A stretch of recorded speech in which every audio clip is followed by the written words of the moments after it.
And Babah is originally a refugee. I'm sure he's going to be talking about that. He's a writer based in the Netherlands. He's written some really interesting books. We've just been highlighting them on the event link. They're not out in English yet, are they, Babah? But we're looking forward to them being out in English. And I think they're just in Dutch at the moment. And he is going to recount his journey. It's called The Daring Journey of Hope.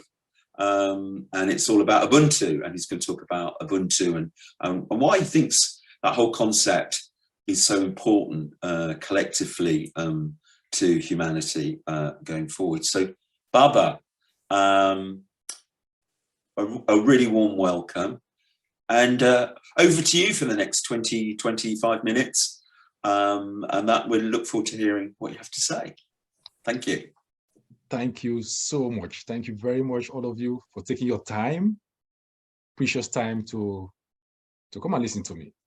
I appreciate a lot. My name is Babah Tarawally. I'm originally from Sierra Leone. And Babah means father in my tribe, in a language in Madingo.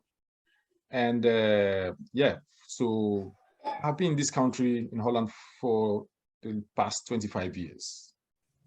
I fled the civil war in Sierra Leone, and Holland gave me a home. So I always say the Netherlands is my fatherland, and Sierra Leone is my motherland. So people ask me, how your fatherland is Netherlands? So I say, it's a Latin word, ubi bene, ubi patriae. Where things are good for you is your father's land. So Holland has been very good for me. I studied here, got job here, work here, get my living. So this country is very essential to my being, been essential to what I do in life. So I appreciate a lot, and I'm very thankful that this country has given me a lot of opportunity.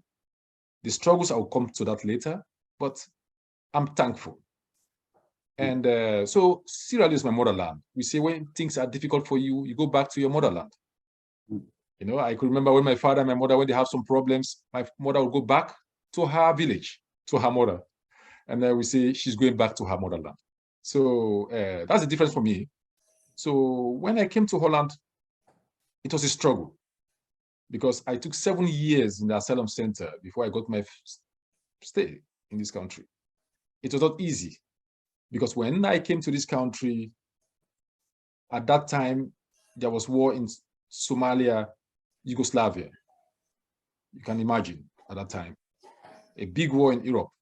It's to be compared to what is happening now, you know.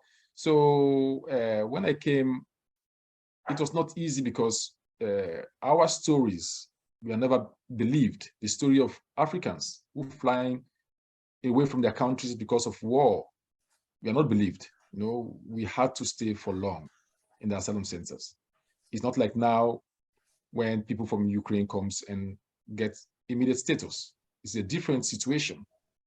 And so what I did when I knew I have come in a new country, this is the first time in my life that the color of my skin became problematic. Where I come from, I'm just part of the whole. So in Sierra Leone, I can disappear. My color of skin, my skin color does not make a difference because I'm just part of them. So nobody judges me because of the color of my skin. So I disappear.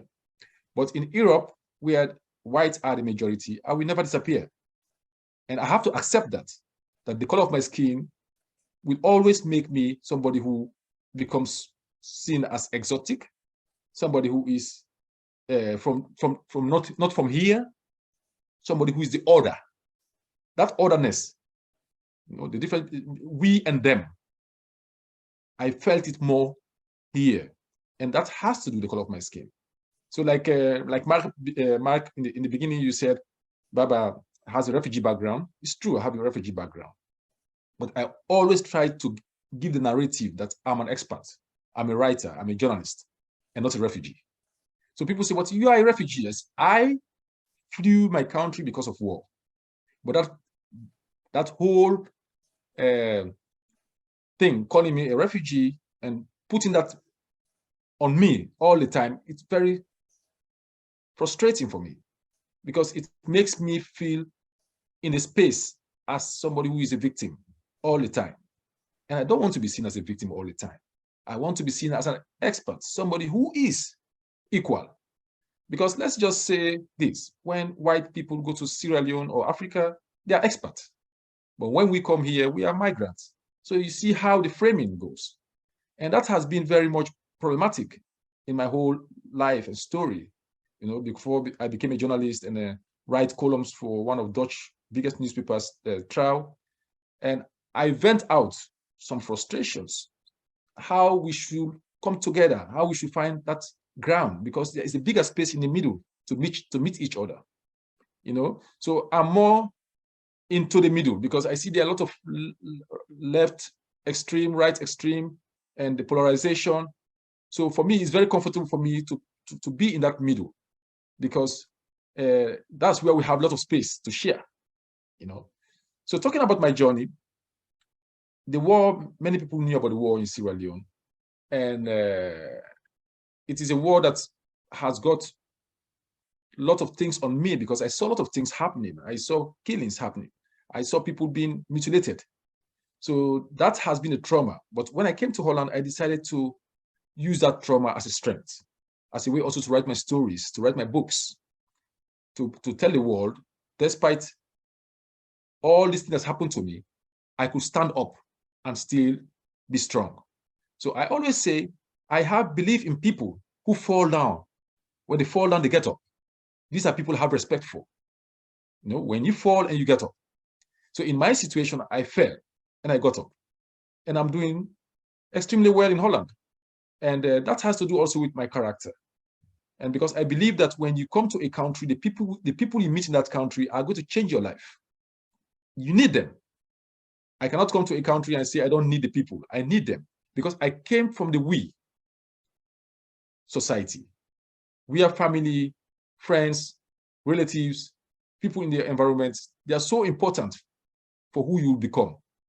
So when I came here, I was posted to a city in Holland, Drachten, it's in the north, in Friesland, where they were demonstrating against our coming to that place. So people didn't like us. They wanted us out. So I needed to do something. I needed to get connected with that we that is not part of me. So what I did, I went out of the asylum center, became a member of the church. Despite the fact that I was born a Muslim, I knew that Christianity, church, beliefs is very important for people to come together. You know, because when we all have the same faith, we all have somebody we're looking up to, which is God. So I knew the church would play a role. So I joined the church in Holland, in the village I was living. So this church, every Sunday, they would come and pick me up from the asylum center, bring me to the church. And after the church, I have somebody standing waiting, a family waiting to take me to their home. I will spend the whole day with them, with their children. We eat, I learn the culture and the language, which was very important for my development. You know, I learned a lot from them. Every single Sunday, they come to pick me up.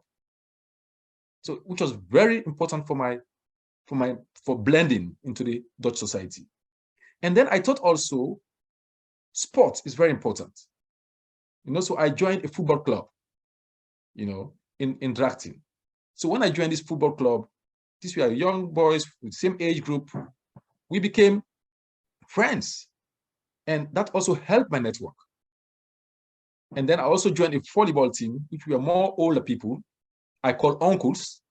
We play together. So every weekend, they take me to villages to play volleyball. And once in a month, they take me to an island to spend the weekend with them. And this is how I got to know people. And why I'm telling this story, because it's very important. These people, they didn't know me. I took the step to meet them. And they were very open to receive me because we all shared the same goal. And one thing that was very important to me, when I graduated, you know, that day, there were nobody who knows me. There's no family member in the hall. So all other Dutch kids, they had their parents coming to represent them, to be happy with them. They stood there with flowers to welcome their kids, to praise them, compliment them. I stood there alone. until Jan and Martin from the volleyball club, they came in the hall with a big flower to compliment me for finishing my course. And that gave me a hope to say, listen, I have come here. I didn't come with anything. I didn't come with a family, but I have made a new family of people who believe in me. And these people helped me to start my studies. They helped me to have faith in the whole society, which was at that time against me. So the thing is that then when people ask them, oh, refugees are bad, these are bad people, then they say, refugees might be bad, but Babah is exceptional. That's me. I'm exceptional because they know me. Because knowing each other, knowing the other, makes the gap smaller. And that's what they did to me. So if they do it to many, many other people, they will see that that person they are seeing there is not an enemy, but a friend. And that's how I became friends with them.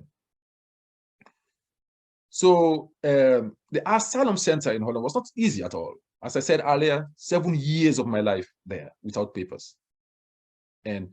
But I needed a we, which I got. So whenever I walk with my friends from the asylum center, we walk to the city. People are saying hello to me. People are making greetings to me. They say, Babah, how do you know these people? I say, yes, I know them. They are my friends. So I was with the asylum center. I was with my group of people who are the we. But then I found a new we outside of the asylum center. Because I knew from the beginning that Western, especially the West, is an individual society. This is the first time I came to a country wherein they're asking me, what's your talent? Who are you? What can you do? Everything's about me. What can I do? And where I come from, my family is very important. You know, the CV of my father is my CV. The CV of my grandfather is my CV. You know, so it's a society wherein, you know, I can make steps without a lot of effort because people before me, I'm sitting on the shoulder of my ancestors, sitting on the shoulders of my family members, friends, and people who believe in me, relatives. And here, I knew nobody. So I knew to find a new village of people who believe in me. And that is how I was able to take steps and make a difference in my life. So having said this, before I go further, I want to read something I wrote for this special occasion. Of course, I'm a writer, so I need sometimes to write. I cannot just talk without writing. So I just want to read this. This is just 4 minutes. And I hope you guys will have the patience to listen carefully. The picture frame I see in front of me is made of gold, but the picture itself portrays an invading army. This is a metaphor I often use in my training to empower new migrants and refugees in the Netherlands. I tell them to make their own frame, which is made of gold, and that they should never let someone convince them to believe their frames are made of ash or toilet paper. Teaching them to believe in themselves is paramount, because if they don't believe in themselves, who else will? The media? When refugees or migrants arrive in a new country, the first to announce their arrival is the media. As facilitators of public debate, the media set the trend on how this new arrival will be welcomed by their host country. The media present the facts, set the tone and pace for public and politicians to form their opinion and act. The ensuing public and political debate depict these new refugees and migrants as invaders who need to be stopped, contained, and combated. The media which generated this public opinion succeeds in telling the narrative that frame migrants and refugees for social and political agenda setting. The media vuvuzela effectively emphasizes that immigrants and refugees are threatening the resilience of the European societies, its fragile national economies, and its security. Especially the latter is used to convince European citizens that terrorism is connected to immigration. And it is working, as we see the huge gains made by right-wing and extreme-right political parties around Europe, some of them winning elections and forming a government that promise to eject and reject refugees and migrants. It is true that we view media as an important tool for managing the increasing diversity in society and promoting inclusion. But for so far, the media, especially in Europe, has not met that criteria. Instead, they have played a central role in framing refugees and migrants entering the shores of Europe as a tsunami of crisis. This negative reporting has contributed to the hostile attitudes amongst European citizens towards refugees and migrants. As a result, the discourse around refugees and migration in Europe has become a security threat. We can say with certainty that the odds are defeating the evil.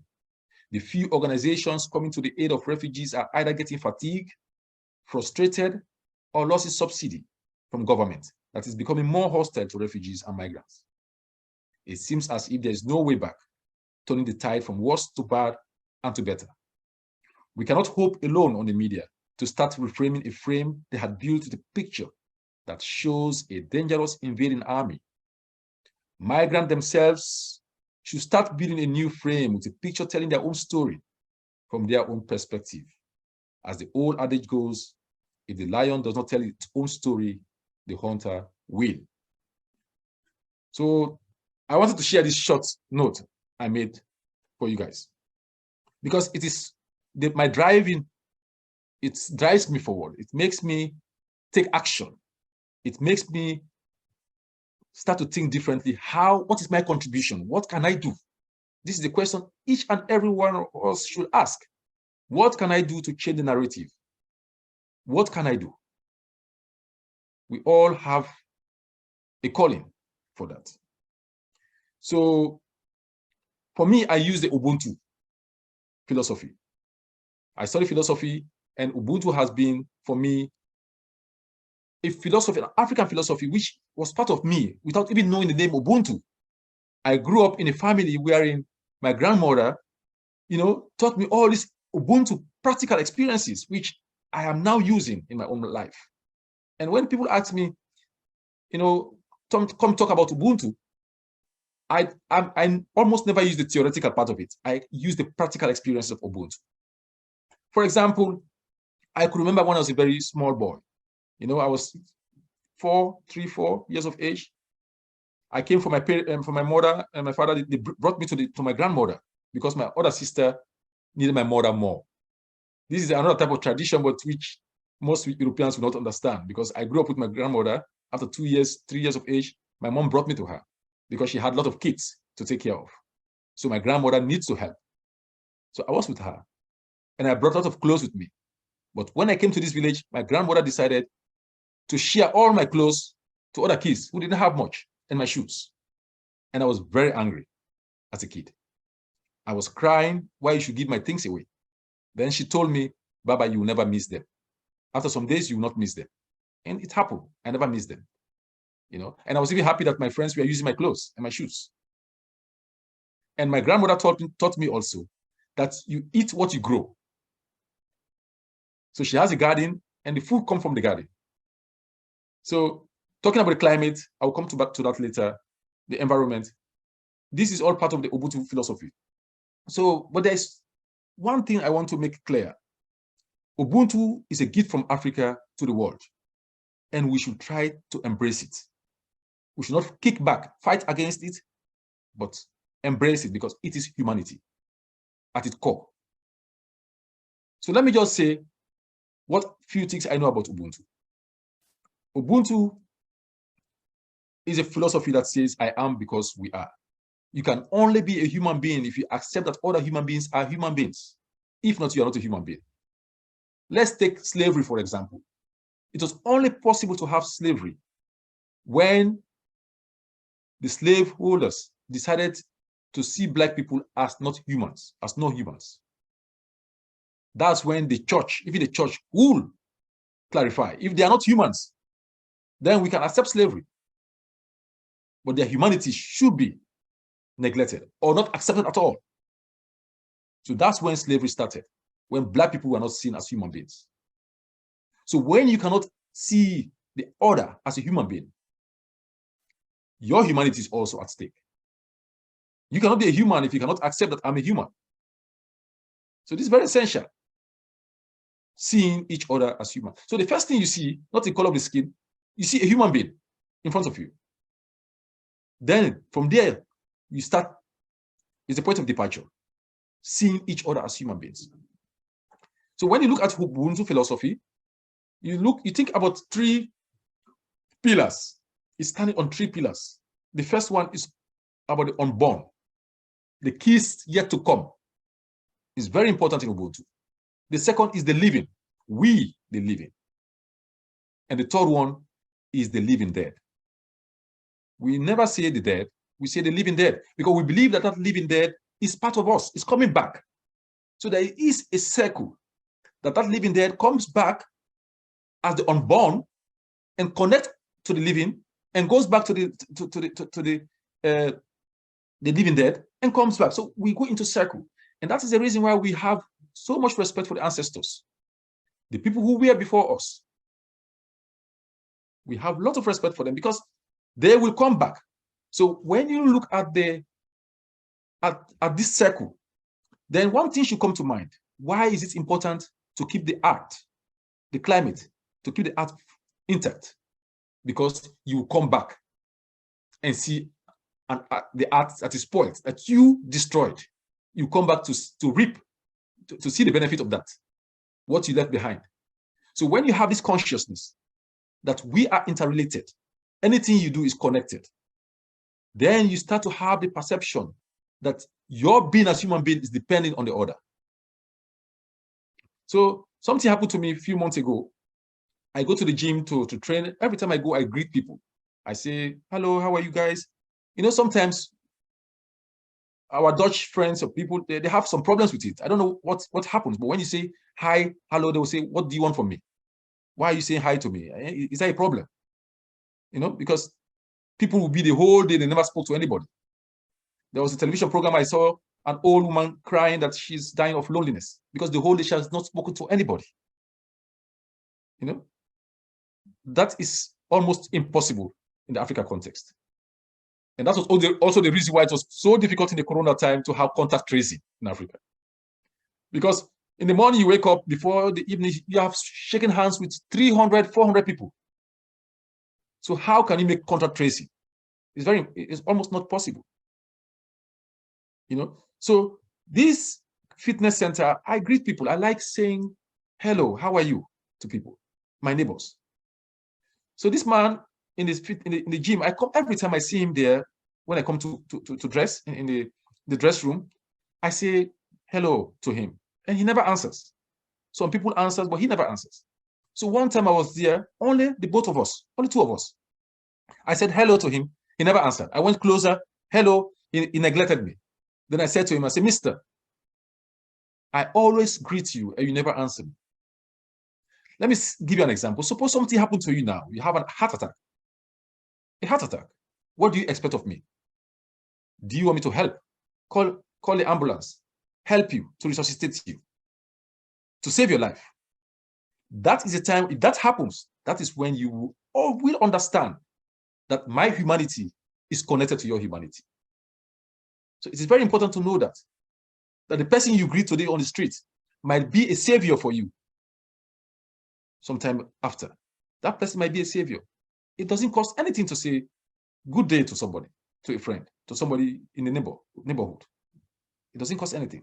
So this is what I've learned. And I even see that my daughters, I taught them that, because when I used to bring them, when they were very young, I used to bring them outside and I greet people, they don't answer. And they say, Papa, you greet the person, he doesn't answer. I said, no, it doesn't matter. The person will answer one day. And one time I'm going with them and I said hi to somebody who never answered, and that person answered. And my kids were saying, no, he's answering now. I said, yes, the person is answering. So, but this story is just about how the Ubuntu has more into the we. The we is very important. The society is very important. You are at service for the we. Your individual is there to support the we. So this is what I was taught, that even when you come to office, a public office, you do it at service for the people, for your community. You know, when you have that at the back of your mind, that everything you do to serve mankind as a stepping stone. then you see that what you do, what you indulge in, you get more energy to do what you are doing because the people you are doing it for are making steps. You know? So that's very important in Ubuntu. So I was also saying, because we have, this is a story of hope, because of course there's a lot of things happening in the world now. We cannot name them. Our world is not in balance. You know, a lot of things happening. And I see there is a big transition going on in the world. There is a generational shift. We have our kids now who see the world perhaps in a different way than we did, than our grandparents did. You know, so we have a generational shift. Things are happening. And we are all searching for solutions. Solution for the war in Ukraine. Today, my column came out, which I want to share with you. I wrote a column in the Trial, the Dutch newspaper, where I emphasized that in the African philosophy, or in the African situation, like in my family, we have lots of problems in my family, but we always try to solve them because we tried not to make one of us shame, because shame shame is something which is so detrimental to human beings. When people make you shame, you know, it is so bad for your humanity. It will make you do anything to keep your honor. That is how we human beings have been made. I have a brother who is a personal story, who went to the army during the war in Sierra Leone. He fought for the country. He was a brave soldier. He fought bravely, and the family who supported him, my father supported him, my mother supported him. We wanted him to fight to save us because the rebels were heading towards our city, and we are going to lose our houses, our properties. So we wanted men, strong men, to go to the front. I refused, and he was the offer we made from the family. So he went to fight, and was a brave soldier. Fortunately, he survived the war. 10 years of war, he survived. But he has a psychological problem effect. So now he's a problem to the family. So we can't kick him out. He's a problem. He's a threat to us. He even threatened the family. Does he have money? Because he needs money sometimes to live, and he doesn't have a pension, nothing. So he's suffering. And sometimes his anger is a call for help. So I decided to use that to the present problem we have in Europe, with the family problems we have, because the European war, Ukraine, Russia, is a family war. It's a family problem. We have to solve as families, you know. And now that this Putin, who is part of the family, who has gone astray, gone crazy, I may say, the only way to, in my opinion, which may differ from what people think, is that his cry, saying that he's going to use nuclear weapon, is a cry for help. It's a cry to tell you guys, come on board and ask me to keep my honor, despite the fact that he has failed. He has one more dangerous weapon he can use upon us all. So he is a madman in the family. Why I'm saying this, because in Ubuntu, when one family member is sick, we, the family members, we are the cause for his sickness. The Europeans will never understand that. So when somebody is crazy in the family, we all participated. Like my elder brother has become mad because of the war and everything. So we in the family, we have responsibility to make sure that his humanity does not shatter. We have to help him. I send money every month to upkeep him so that he don't get shame. You know, he doesn't sit down without food, because what happens to him will affect me as a family member. So this is the concept I used to write this column today, which is becoming very controversial online. People are saying, oh yeah, but we never have to give Putin a chance because we have to kill him. We have to do that. All that can be true. But I believe that only God can judge. He has done a lot of bad things. His back is now at the wall. So we should now say, let's come to the table and make peace. Then he has the feeling that at least, oh, I have been respected. And I'm using this example because we had the same example in Gambia, where Yahya Jammeh, the dictator, his back was against the wall. He was surrounded by European forces, by African forces, ECOMOG. They surrounded him, but they should have killed him, but they didn't kill him. They asked him, "We want you to go to a safe place. You know, take all you have to take." They brought a plane, put all your things in, your money, everything you have, your wife's, everything. We can take you out of the country in safety. We don't want to kill you. He accepted. And that is how the bloodshed in Gambia was stopped. Because he has his army. They should have fought against the ECOMOG and killed a lot of people. But ECOMOG said, "We are not to kill you. We'll accept you to go out in peace. Get your honor." And then later, he is now going to be tried after some years. So I have the same thing, that we can give Putin that freedom to move, to you know, that a bit of respect. I know many people will say, no. But later, he should be tried. But for now, to save mankind, to save the planet, we need to take a step. So let me not go too much into this. I just want to share this idea with you. And I will end now with pleading for a civil rights movement, because I believe that we should have a civil rights movement, not only for one group of people, but for all oppressed in the world. That is what I want to give to this world also, to say, listen, because now we have a lot of things happening. We have the Black Lives Matters that took place. We have, like now we have the problem in Iran, which I see also as my problem, despite the fact that I'm not from Iran. As an African, I see what is happening there, and it bothers me. So I cannot only stand because I'm a Black from Africa. I only think about my own survival. What is happening there is also interconnected with my being as a human being. So if we look at this, then we can come together to save mankind in a more broader way. So I think I've gone beyond my 25 minutes. So I wish we have some questions so that we can, what I've said now, I've said a lot. So we can, if there's questions, I'm ready to answer those questions. So let's feel free to interact. And those who cannot ask questions directly, you can also put in the chat. Then also the moderator can give the questions to me. Is that okay? Babah, that's beautiful. That's more than okay. Thank you, more than okay. I love that concept of the lion telling the story, and you need to be the lion telling the story, otherwise the hunter will. I think that's really, anyway, lots of food for thought there, and I'm feeling quite, you've made me quite cheerful, and that's I feel quite uplifted. Any questions, comments for Babah? Just put up your hand.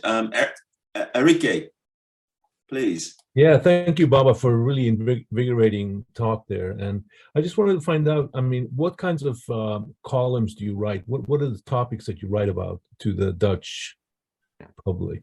My column is about racism, discrimination, and how we can find each other, how we can close that gap. So most of the time I write about racism, which many people don't want to hear. So it's sometimes very controversial, but I always try to find a way to come together. Yeah.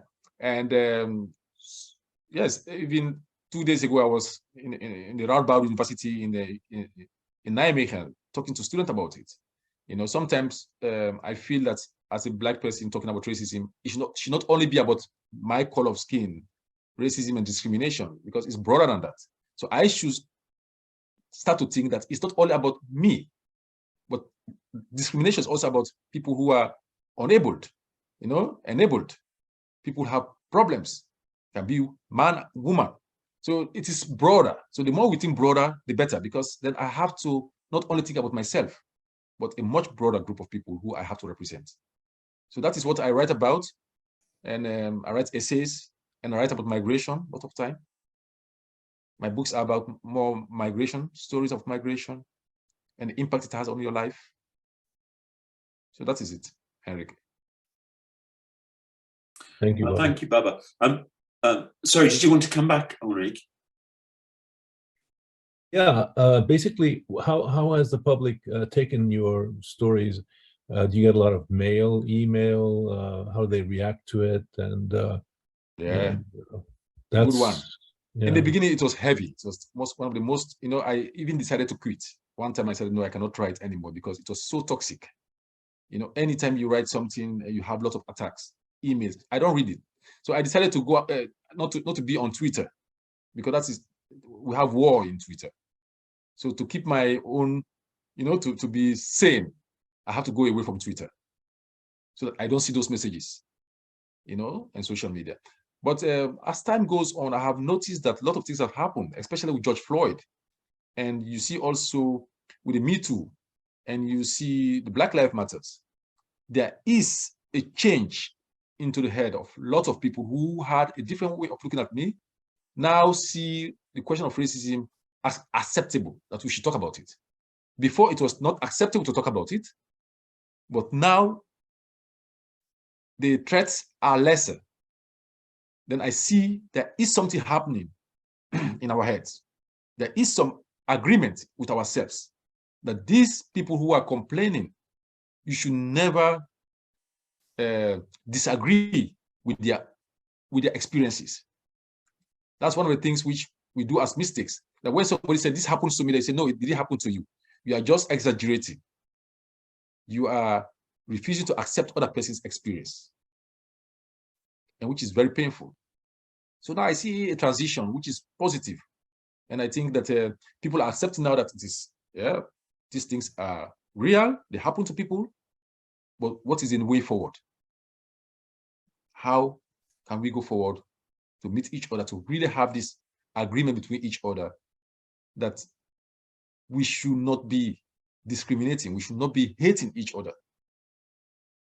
We can disagree on opinion, we can disagree on ideas, but that should not make us hate each other. Because hating each other, hating the other means you're hating yourself.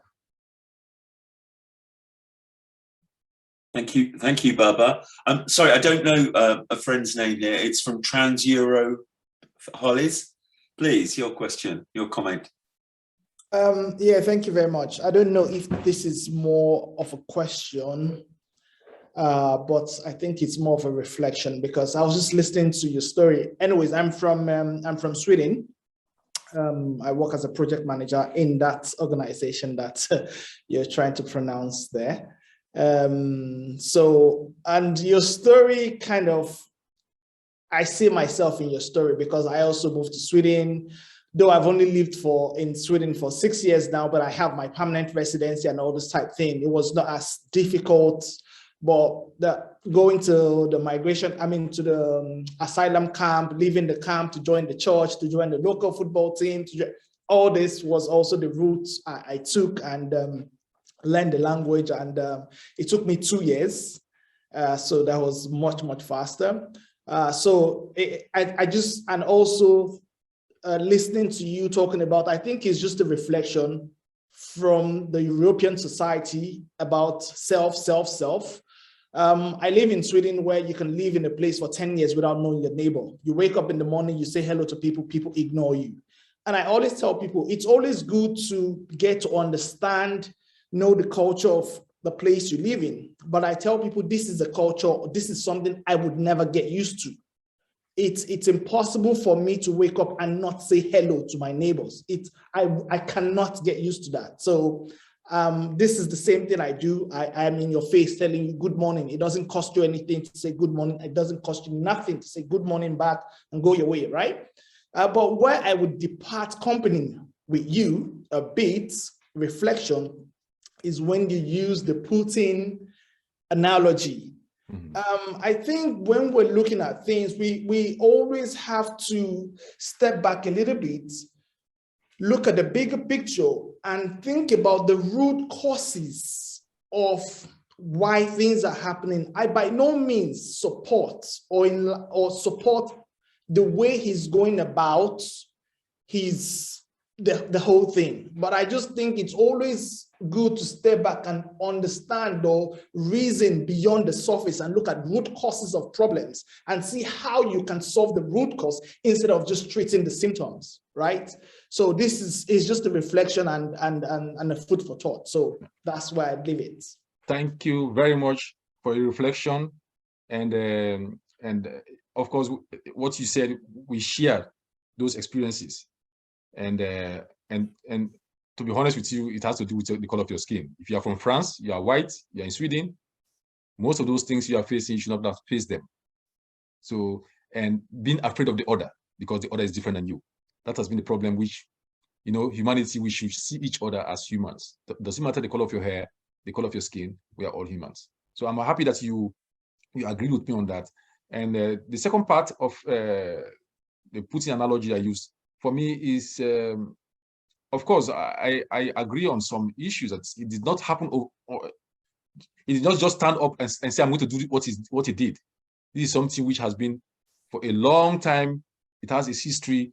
You know, there is European connection with it, because I also wrote one time that if the German Chancellor Merkel was in power, we should not have got what we have now. When she marched out of the room, that's when Putin struck. If we can remember when Merkel left as Chancellor, because she was really using something I call in the Ubuntu way, you know, keeping this dictator, even though some people may disagree with me, but she was pampering him in such a way that he was getting flared. Perhaps because she's a woman and she behaves with him in such a way that he thinks, you know, keep his ego down. But we should not forget he's a leader of a country, a leader of a nation who has a nuclear weapon, which will change our whole way of living here now. You know, sometimes I'm even thinking what I would do if something like that happens. You know, so for me, I'm using that concept into family matter, that they are all family members. The European Union of 28 countries are families. There are some who are not accepted yet to come into that family. You know, there are some who have left out, some who want to join. You know, and there is this whole thing which is bigger than what we can think. But my look at it, something like this is, let's don't put our ego so high that we forget that we are humans. We should come back to that humanity, to see this man who has showed us some evil deeds, which is also a mirror to ourselves as human beings. Give me a second here. Come in. I get a post. So can we just take like 3-minute pause? Then we'll come back. Yes, of course. Yeah, you get that post, Babah. Yes. It's important.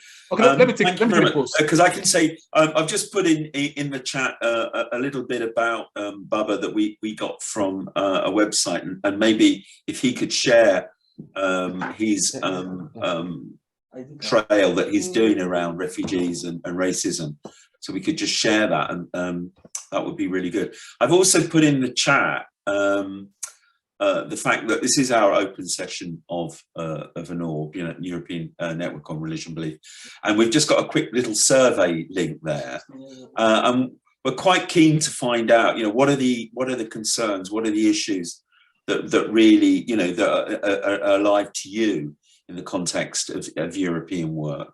We're very collaborative. We're very keen to work with different civil society organisations across Europe, but it'd be really good to, you know, there's only like 2 main questions on that survey, but just some thoughts about the sorts of things you would like to see us doing, and also getting involved more with our work in a collaborative way would be super. We've also got, I don't know, Babah, are you back, or? Just give me 2 minutes. Okay.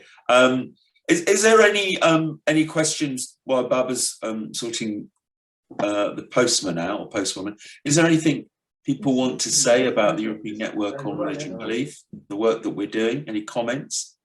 I know we've got some board members here. I don't think so. Nobody wants to say anything. Claudio, just before, yeah. Hi. Hi everyone, so I'm Claudio, I'm the Policy and Advocacy Assistant at ENORB. Sorry for my delay, I was having some technical issues, but it was a really very great speech, very inspiring, and while hearing the speech, I actually realized that there are so many things that in the country where I come from, which is Albania, we have so many things in common. I mean, even the concept of we, and also the community life, the fact of waking up and, you know, talking to your neighbors, saying hi to people who pass by, you know, of being united, of trying to find common solution and stuff. It's incredible. I mean, even though, yeah, like we are, let's say, white Europeans, but in this sense, I mean, the Balkan countries, I mean, still have these traditional values. I mean, these traditional ways of sorting things. And I completely agree with everything you said regarding racism and regarding nowadays issues. I mean, these issues are much more broader and they really need a specific attention. But on the other hand, I think it's a way too optimistic. I mean, what you're suggesting, especially regarding the war in Ukraine. But of course, I mean, it's good to find a way, you know, to be together, and that's what we do. I mean, that's what we try to do through our events, through our activities, and yeah, it's a great pleasure to have you here. And also, I want to say hi to the followers of those who are here, and I noticed that Nani is also here. I met her during the ENORB General Assembly and during ENORB events, so yeah, I'm very glad to see you all here. Thank you. Yeah, thank you, Claudia. Lots of connections. I've got a few people that are indicated. Everything all right, Babah? Yeah, yeah. Okay, I'm back. Good. Yeah, that's great. We've got a question from Eva in the chat. I'm just going to take that question, and then I'm going to go on to Nieman and then Mariana. So, Eva, did you want to put your question? Yeah, absolutely. So you linked Ubuntu and the climate crisis together. So I was wondering, how do you see that? How can Ubuntu help into the transition towards climate change in a world where Ubuntu or Buddhism, because it's quite similar, are not that how would I say, are not that common, are not that traditional? Very good question. Thank you very much, Eva. And I will just go back to my own grandmother, what she told me once when I was young. She told me, the world does not change, the people change. Yeah, the world does not change, the people change. Our actions is destroying the world. Our actions is destroying the climate, what we do, our consumption capacity, what we eat, and the whole thing about greed, getting more and more and more for yourself, you know. And to be very honest, because Ubuntu is from Africa, but Africa is also behaving just like the West nowadays. Because the rich, when they get rich, they buy big houses and have a big fence. I'm asking them, why do you need all those land for yourself? When you die, you go into your grave alone. But why do you need that space? Because we want to have more and more we get, and then in detriment to others, to the poor. So Ubuntu is not only a phenomenon that only the West needs. Africa needs it. It's from Africa, but we need it more also. So coming back to your question, Ubuntu connection to the climate change is the way of life. Ubuntu is a way of life. Ubuntu is not a religion. It's a way of life. If you live content with the small thing you have, and you learn to share, you know, that what you give is what you have, not what you have that is for you. If your money is in the bank, you have $5 million in the bank. As long as it's in the bank, it's not yours. The money you use out, that is yours. This is a small concept how it is in Ubuntu, sharing and caring. So the more we share with each other, the more we care for each other, the more we care for our planet, animals, plants, and our environment, the better it is. So I will give one argumentation about, I have a conflict also with a friend from Zimbabwe who was a pro-Mugabe, you know? So I was against Mugabe, driving the white farmers away from the land, and this guy was telling me he did well. I said, no. So we are in disputes, but he made me aware of something which is very paramount to the way I think. He told me, he said, Baba, I said, listen, Mugabe took the land from the white farmers and gave it to people who do not farm, who do not do anything to the land. So there's nothing coming into for the country. Then this young man told me, say, Baba, we don't need land the way the Western concept of land use to consume the land. Say the land needs to get fallow. You know, the land needs to breathe. So sometimes you have land, but you don't need to use it. You only use it for your family, your society there. He said, but the whole Western concept of export and import, export of goods. He said, why, where you are, try to provide things for you and there. If everybody does it in his own area, we don't need this whole capitalism of transferring of goods. See, because where God put all of us, there is a way out to survive. So it brought me also to some thinking. You know, he said the fact that these guys, you know, because when we have a demonstration now for the farmers in Holland, you know, using a lot of fertilizers and repeating fertilizer, which is also not good for our health. We may like that food, that apple that is ripe and big, but it is not also good for us. So he said, why not leave the land to fallow for some time? Then you use it again. But the whole thing about these fertilizers, the land is tired, and then you put more fertilizer to get more food. You see, you are killing the climate, you are killing the land. For me, it was an eye-opener. So coming back to your question, I think is the way of life. If we decide to want less, get satisfied with what you want, what you have, and share the little you have with people who do not have, that your humanity is interconnected to the humanity of another person, that we can live a much more better life. But you are right that the trend where we are now with this whole capitalism is very difficult to come back. You know, when people have been used to a certain way of living, it's difficult for them to give it up. But I believe that we can do it step by step. You know, start small and you see changes. So I'm not asking everybody here to go and be a farmer, have a garden, and eat what you, because we have gone far off from what it is, what we should have been. So now that gap, how can we put a bit, you know? And for me, it's also about the next generation. What do we give to the next generation? I hope, Mike, I'm able to answer your question, Eva. Thank you very much, Babah. Thank you. Yeah, thank you. Iman, Dr. Abdul, you've been waiting a little while. Yes, thank you. I really appreciate all the comments, Babah, you made, especially the we culture. Mm-hmm. But what I think I could go a little further in just we as one set of immigrants. That message has to come from all immigrants and refugees together.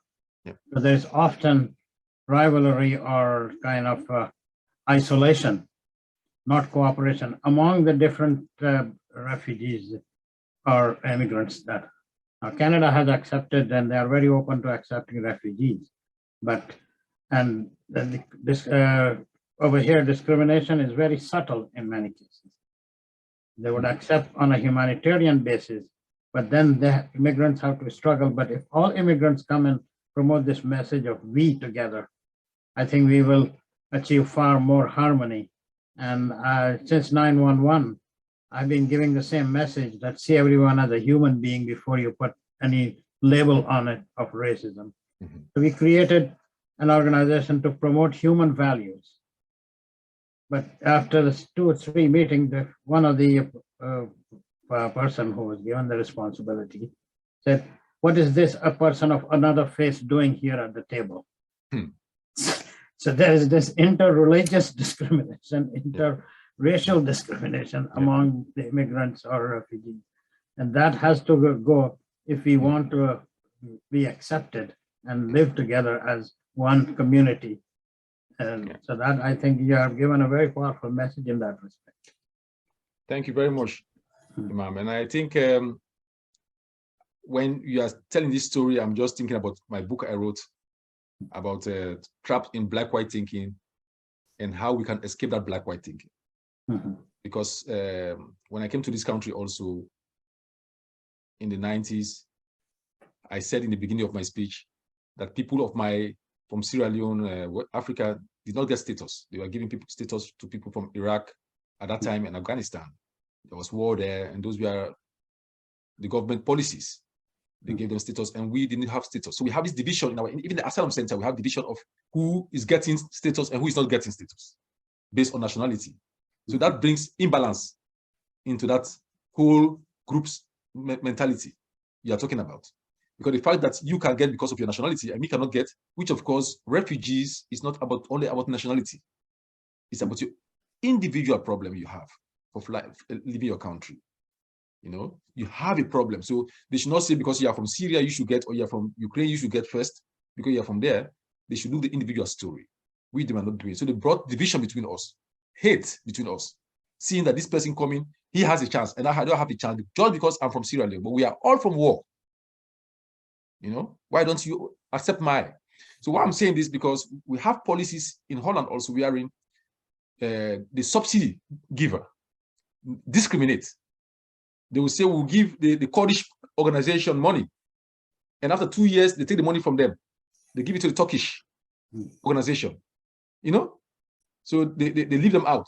So there is divide and rule in the whole subsidy concept, which policymakers should start to look at, because that itself creates division among migrant organizations. You know, if you play with them like balls, you give them this one, you take from this, you give this one, you take from this, you empower this one, you disempower this one, you are creating enemyship between ourselves.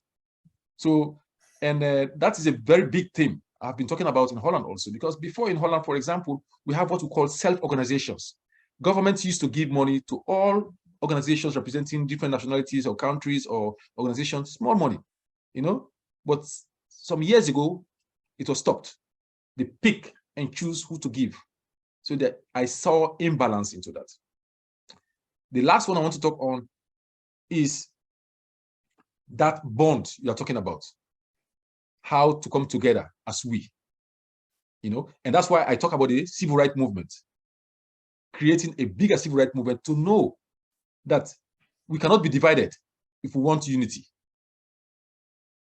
If we want progress, we cannot be divided. So if something happens in Afghanistan, something happens in Syria, which is, you know, it also concerns me. That's why I said, you know, it's not only about me as a Black person thinking that I'm being discriminated, but a discrimination against somebody from Sri Lanka who might not think he's African, but he's also Black, like me. You know, they have their own problems, but if we take it as a bigger group of civil rights movement for all oppressed, then we have a much more stronger bond. That is what I believe in.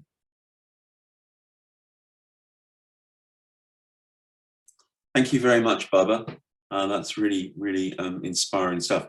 Some people are having to leave, but there's some lovely comments in the chat there. Mariana, and then Alan. Mariana. Hi, thank you, Babah, for your inspiring talk. I found quite a few very, very interesting ideas there. The Ubuntu message as such is so wide and deep, a fantastic one. And the idea of interrelatedness. I mean, when I talk to my students, sometimes I ask them to analyze every product they use during their breakfast in the morning. And before they leave their door, their kitchen door, we realize how much connected we are to different countries in the world without even leaving our house, right? So thank you for this. The comment I have is, I wish you were not connecting this fantastic wide topic of Ubuntu philosophy to covering the ego of Putin.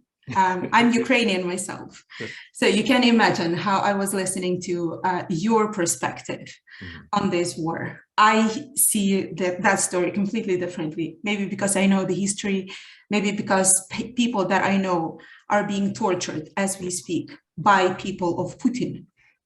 This war is not his. This war is supported by 81% of his population, and we can speculate about this, why and for what reasons.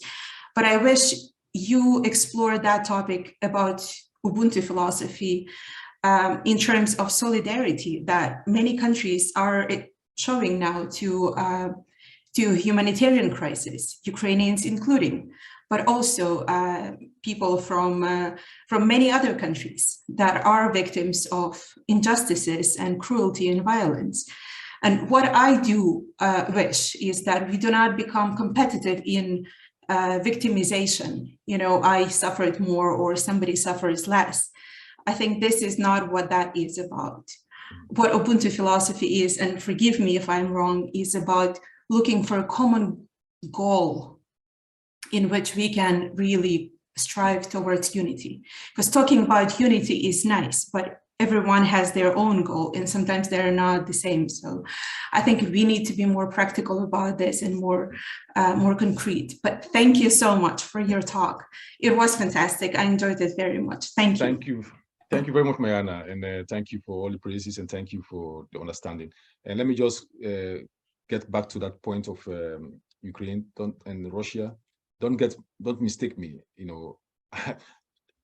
All it was I wanted is him to disappear, to go.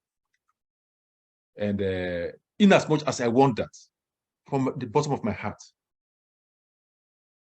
I see also that the part we want to, because now we are all waiting for him to be beaten, for him to go to die, or to be beaten, to be overthrown, and all this. In as much as we want that, there is one thing which keep on telling me in Ubuntu philosophy, we have what we got as forgiveness and reconciliation. If you see what Desmond Tutu did in South Africa with apartheid and how reconciliation was done, victims and perpetrators coming together to ask for forgiveness. For me, that has embraced my humanity. That has really given me the idea that in as much as bad is done to me, there is a way for forgiveness or reconciliation. Because the difference between forgiveness and reconciliation is that with forgiveness, you don't need the other person. With reconciliation, you need the other person. You need a party to sit down on the table and reconcile. You can forgive somebody who did bad thing to you, who is dead. You can forgive because you want to be free.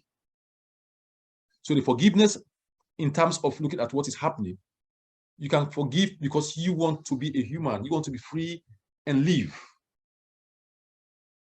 So I just want to leave it there, because it is I knew when I brought that topic that is very controversial.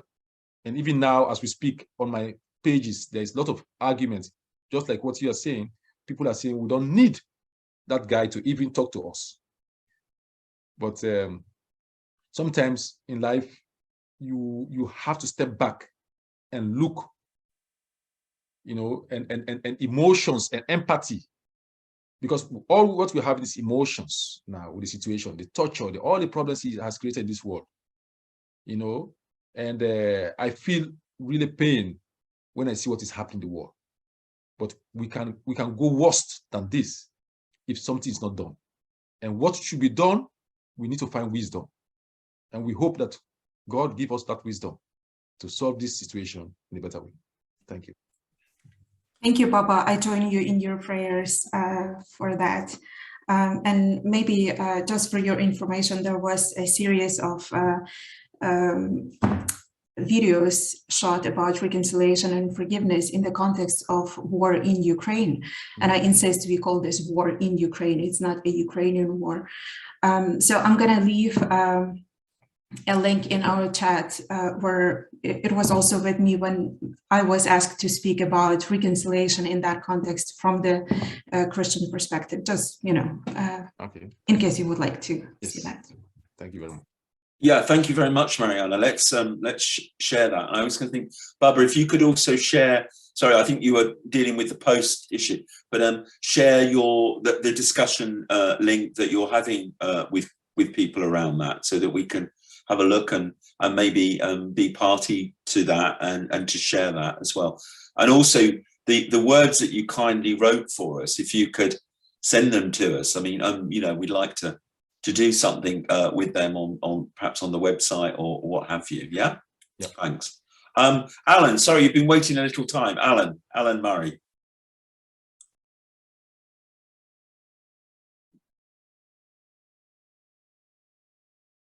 Alan, you're on mute. You're on mute.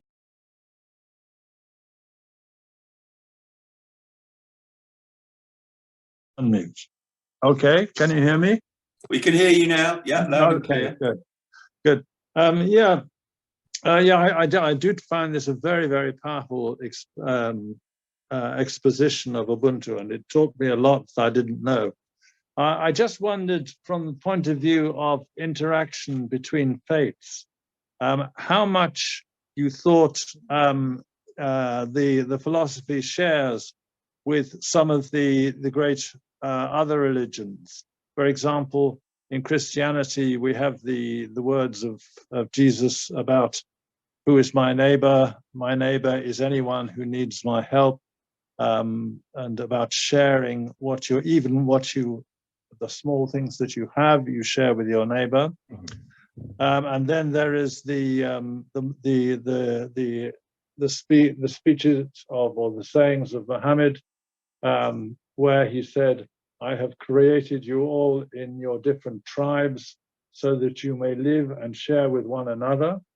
I just thought it would be interesting to hear your view on this kind of interfaith aspect of Ubuntu. Thank you very much, Alan. I think Ubuntu is the base from where all those religions started, or how they developed. You know, how they became. Ubuntu is just we as humans. You know, it is. I think all the interfaith, the beliefs in Islam, Buddhism, and all, it is grounded in Ubuntu. But Ubuntu, I emphasize, is not a religion.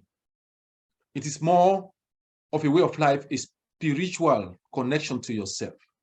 Because when people ask me, I will always say there is a difference between, what's the difference between religion and spirituality? I always say religion is when you believe in somebody else's experience. You believe in Jesus' experience, you believe in Muhammad's experience, to be the experience of the we, wherein we follow that person's experience. Spirituality is when you believe in your own experience. Yeah. So, and when you believe in your own experience and somebody tells you, I believe I saw Jesus, I will say, I will never deny you, because you saw Jesus. It's your experience. I will never say your experience is not correct. So spirituality is that acceptance, you know, that belief in your own experience, which is different from much more religion, when you can also believe in the experience of the prophets who came, you know, to share that experience with you, which becomes automatically perhaps your own experience. So Ubuntu is not a religion. I make it clear on that. And also is that way of life, we should, that humanity, being connected to each other, being your brother's keeper, all that is in the Bible and in the Quran, you know. But what makes Ubuntu perhaps different is the fact that it is a way of life that has nothing connected with, perhaps I can say Ubuntu is the nature. The nature is the God of Ubuntu. If I can put it in religious term, the nature is the God of Ubuntu. And because if you love the nature, you love yourself, you love your people around you, love the nature around you, you are serving God. So I can stop there for now, because so that I can hear one or two more questions, then we can close. Yeah, thanks, Babah. The questions do keep coming. We've got Nana here. Nana. Hello? Yeah, Yes, I'm great. here. Yeah, it's just I wanted to make a comment. I just want to say thank you very much for everybody who have shared, and thank you, Babah, as well. As I come from a family where we have all sorts of religion. My mom is Christian, my dad is Muslim, so I basically know the foundation of all those religions. And I think Ubuntuism is it is mankind, actually. It is something that is being there with Africans right from beginning. And it is not something that you can put it in just words, because it is taught from parents to the child from the next generation to other. As when Babah was saying that until the lion learn how to tell the story, the hunter will continue telling the story that benefits him. And that is how the world is doing. And if you look at it, people has also brought those kind of things into religion. most of the time, whether it's Christianity, Islam, Hindu, Buddhism and stuff, people bring, let's say, tradition, culture, things into religion, and that also creates conflict.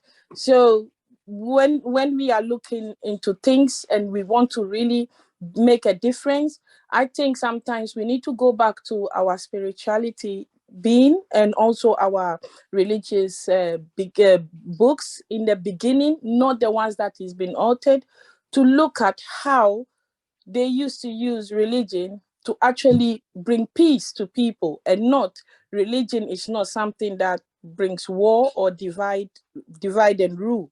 So people take that kind of information and turn it around to make it such a way that it is part of this religion or it is part of that religion, and it isn't. And sometimes we need to go back to our roots to look and learn from there so that we can use it to continue to fight the struggle that we are all facing. That is all I want to say. Thank you. Thank you very much. Sarah is the name, right? Excuse me? The name is Nana, eh? Nana Haja. Yeah, it's Nana Haja, yeah. Thank you so much for sharing. Thank you so much. And I just want to put some light on what you said. You know, let me just give an example with what happened in South Africa with the reconciliation from Dr. Desmond Tutu. You know, what happened when there's this forgiveness and reconciliation through the Ubuntu philosophy? What happened is that the perpetrators were forgiven, but there was no justice. So Ubuntu came back to that. Even as much we can forgive you, but justice should never be forgotten. So even if we forgive somebody like, let me just mention the name again for the last time, Putin, that there is some sort of forgiveness, he must face justice. He must face trial for all what he has done. And what happened in South Africa that became painful is because those perpetrators, they were forgiven and then they are living their life again as normal without having justice. So it is really true that sometimes Ubuntu can also be misused. Let me don't forget to say that, can be misused, that only the people who are suffering remain the sufferers. We should look at it in such a way that there is this humanity in such a way that we agree on each other and we make peace genuinely. Not only for your own benefit, then you say, okay, I'm using Ubuntu as a philosophy to get my own way out, and then leave the people there to suffer. Then you're not doing Ubuntu. Yeah, just to clear. Yeah, sorry. Just to clarify that again, what I wanted to also say is that if you look at it, Africans have suffered since, let's say, 600, 500 years of suffering and still suffering is because of people use religion, people use tradition, people use power, and people use that and change and put policies in place that continue the struggle of African suffering. So when you look at it, everywhere we go, people, you take out what is good and turn it into a situation that benefits them. That is why the story and the lion and the hunter comes into place. And that is something that is taught in African countries all over the world, all over the African countries. It is something that every child even knows about it. So the only thing that I'm trying to say here is that Ubuntu shouldn't be misused, because everybody now is just going on the word Ubuntu without actually trying to understand the real meaning of what Ubuntuism is. Everybody wants to just use the word. We just always try to find a word and we use it without actually really looking into the real meaning of that. If you're going to mention Putin, for example, me being a United Nations Human Rights Fellow, for example, I would say the whole global north supposed to be put to justice for the crime that they commit against humanity by using religion, by using power, and by using other people to cause damage to other people as well, you know? So we need to look into sometimes what we're saying and what we're doing. And I agree with you, as you said, sometimes we need to go back. I think it's not you, it was John who said it, that we need to look at the root causes of what happened, and that is how we can maybe find a common solution to work together. Thank you. Thank you very much, Haja. Thank you for sharing. Yeah, thank you very much. And look, we've nearly spent well, an hour and 25 minutes together this afternoon, and I think that's been a wonderful thing. And I just want to keep saying, please have a look at our survey and give us your views about what you think we should be doing at the European Network. What are the real concerns and priorities that you have across Europe? Ideas that you might have for continuing to work together. We are very focused around connection and reflection of people of all faiths and obviously none, and different philosophical perspectives. And we're very much into the we together concept. That's really, really what we're very, very much about. So thank everybody for, thank you all for your time, and Babah for your time, and please do send us the writing that you've done and that link, and we will share that, and we will share this recording as well, and we're really appreciative of your time. Do you know when you're, there are 3 books that you've done, Trapped in Black and White Thinking and How We Can Escape, The God with Blue Eyes, and I think The Lost Hand. So I know that when I last spoke to you, you thought they might be out in English as well quite soon, or? Well, not soon, but perhaps in a year. Oh, okay. Not soon, and because I'm trying to, my next book is coming out in January. Okay. And that is about manhood. It's about transition, and it's how what means to be a man. Mm-hmm. And how that has, you know, in every type of culture, in structures, and then coming to the Me Too discussion. So it's very much controversial book also, which is going to cause a lot of discussions. And at least that's what I want, you know, at least to bring the discourse that we can talk about it. And but I hope perhaps after that book that a translation will come. And then the translation comes, then all other books will be translated. Well, Babah, we're just setting up what we're calling a European book club. So we've discussed some books, and actually, the focus is on actually feminism. So maybe we could integrate that in the new year of discussion of your. And it's called Manhood, is it? Did you say? Did you say it's called Manhood? The book. Yeah, manhood. Yeah, it's about manhood. About manhood, and just to shed a bit of light about it, it's about. You know, I came from a patriarchal setting, and where my manhood was having a different type of expectations, and me coming to the European setting we are in, there's another expectation of me to be a man, and the whole discussion about the privileges women have got all those, you know, hundreds of years, and how we use them. So it's more on that spectrum. Yep. Okay, thank you very much.